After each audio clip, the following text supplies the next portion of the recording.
gotta say, I don't see it, especially when you're talking about a character whose best movement option is, you know, Sonic Spin Dash, but unsafe. Like, why do you think they call him Dr. Sonic, bro? I mean, look, it's just it ain't gonna work. Like, you want to reskin him as Dr. Robotnik, you could at least then justify the somewhat sluggish nature of this character. But here you go, you're gonna be piloting the contraption for better or worse against the World Warrior as Synnister. Gonna be breaking out the fist with Ryu. I'm excited to see what Synnister's able to do here. I mean, this matchup, of course, you don't see very often whatsoever. But there's one thing you really got to be careful here if you're Synnister, because of course, like you said earlier, the side kicks are coming out from Bowser Jr., giving the movement, being able to get around all of Ryu's shenanigans, and of course the offstage game as well. Like we just saw there too, you can just gimp Ryu and all the FGCs for that matter so easily, especially if you got set up like that on lock. Mr. Muggs just immediately throwing into the first stock. Yeah, and again, you know, these Bowser Juniors, they know their confirms, and you're going to be put inside of the pinball machine and knocked around. You just got to accept that at some point, but these combos, beautiful confirm off of the up B as well. And you know what? You might as well just throw out that, how many times do we just see raw F smash being thrown out by Yoda Cage? Certainly, you're going to get punished if you are, if you're just being reckless on these up Bs. Mr. Muggs doing well with it, but Synnister able to clean it up just a little bit, hanging on 2 stocks apiece, but immediately 2 stocks to 1 with the back air to the face.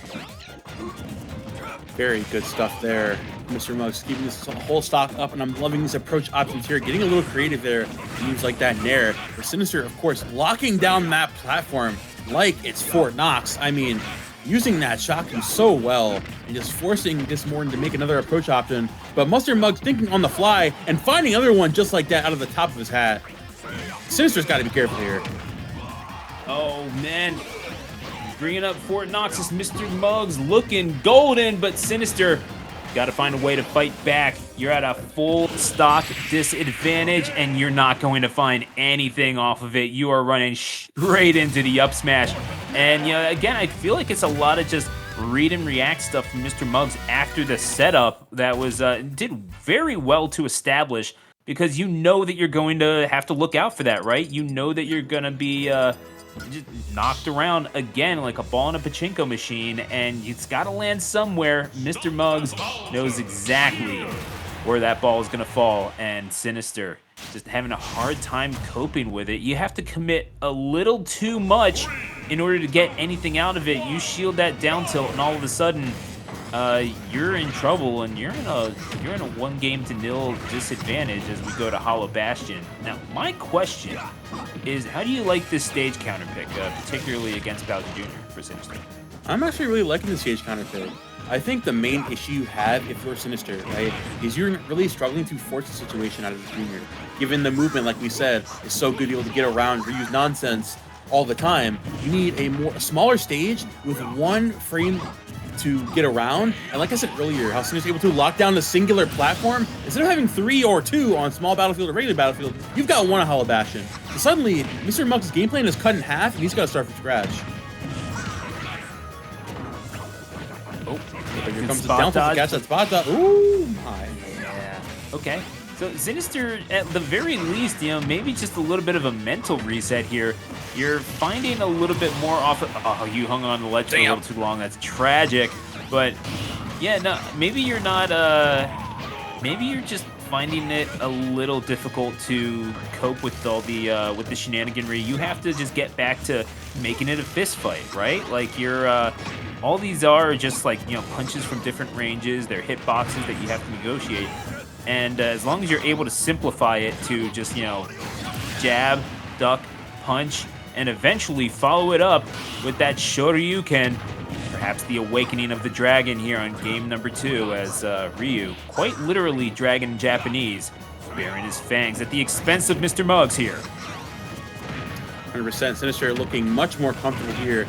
Like I said earlier, Mr. Muggs is struggling to find any openings right now. There's only 1 platform and much less stage to play on. You just really can't do as much as your junior stuff as you would like to. Synnister, of course, taking that all the way to the bank and just putting a deposit in. these stocks and maybe this game, because he's already at 110%. One more mistake. Whew. Oh my god, he almost had the read of a lifetime. Yeah, no, that was, I think we both might have had to take a break after that. I don't care if we're doing 2 sets in, but gonna miss the grab and get punished for it. However, Synnister set up upon yet again. The cannonball gets focus attack through. That's all right. I got a nair for that as well. Mr. Muggs, Bowser Jr., wouldn't exactly call him a comeback character, but let's see if Mr. Muggs can make fools of us both. This is well read on Let's hold the phone, right? Muggs needs a singular grab, and Synnister needs a singular jab. And just like that, I'm Dr. Seuss, and you are to a game 3 set. Just one fist short.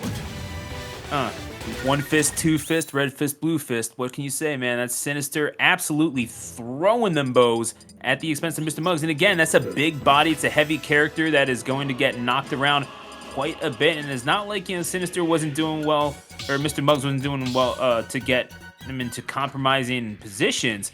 But at the end of the day, you just had absolutely nothing. You're missing on the grab. And you're getting a little happy again with that tilt attack. I don't think that was maybe the play there, especially since Synnister maybe a little jump happy for a Ryu, but sometimes you just got to do what you got to do. You got to commit those frames if you think you know what's coming. And as we go to Battlefield for game number 3, perhaps that's on the back of the mind of Synnister, is that you just don't want to. Maybe you need a way to punish, this Ryu taking to the air a little bit too much. If he wants to take his feet off of the ground, if he wants to be an airborne dragon, that's perfectly fine. But he's got a little something to clip these wings, I think. And we're gonna see exactly how this plays out. Though he's at a deficit right now. Yeah, Synnister just locking into that same game plan of, I am Ryu. I will shotgun Nitsu under this platform, and you will deal with it. And Mr. Muggs, of course, bringing this to a much bigger stage of Battlefield. And of course, it worked out game number 1, right? You have a lot more room to play with, and you can finally escape to not only the second platform, but that top platform. As we're seeing here, Mr. Muggs taking much more of a patient approach, forcing Synnister into a bad situation, giving that Ryu, honestly, cannot overcommit going up there. Just has to deal with it and wait for Mr. Muggs to pick an option. Yeah, spot dodges galore, and as we're going to get the roll all the way in, and oh no, oh man, yeah, no, it's a punching bag, except punching bags generally don't have bombs. The spin out is going to go right into the face. Ryu getting hit by a car is not exactly something I had on my bingo card for today, but congratulations if you did. Restock 2 from Mr. Muggs. And there goes Destroy You right there. Synnister evening up the stock count, but Mr. Muggs doing a fantastic job of getting this damage up this game, keeping this a lot closer, being up 59%. Synnister, of course, with the explosiveness, and finally capitalizing more off of each hit whenever Mr. Muggs is able to come in. Of course, again, there goes with that nair, and again, 47%, nothing to scoff at. But Mr. Muggs just letting the trigger rip. Whenever he finds an opening, he's finding so much off of it, and Synnister is just struggling to make it back on stage right now. Yeah, absolutely. That's it. Max value off of this, and the cannonball right to the face as Synnister finds himself on last stock. And you talk about the importance of stage picks. We could be seeing that shine through in this set in particular, as Mr. Muggs has just been making an absolute buffet of it at the expense of Synnister. Man is eating good. 100%. Here comes that side special once more. Mr. Muggs doing everything in his power to just get that side beat and then get that back air, send him right off the stage. Synnister's getting way too comfortable on around that platform. Mr. Muggs looking to punish that. There goes that jab and destroy you once more. If it ain't broke, do not fix it. We're in last stock situation once more. And Synnister looking to somehow claw his way back into this. Okay. The very strong Hadoukens with the red. Sometimes you just gotta be able to pull out that half circle. And Mr. Muggs now.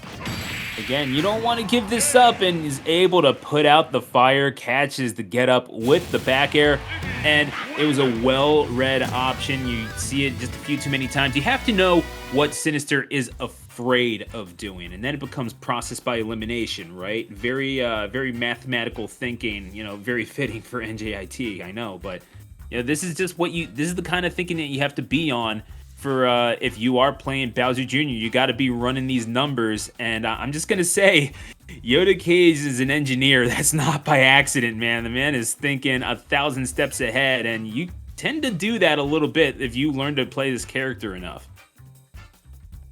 Oh yeah, I mean, we saw there, like Mr. Muggs had a really his game plan was laid out from the start, right? Both these players laid out their game plan and the thing fantastically, and that's one of those things that I love about being a caster in Tri-State and Jersey specifically. The fact that every player out here is good at something, right? And it's just so good to like for me to get my point across in explaining what's going on in game. I look a lot smarter than I actually am when commentating because these guys are actually fulfilling what I'm saying on screen.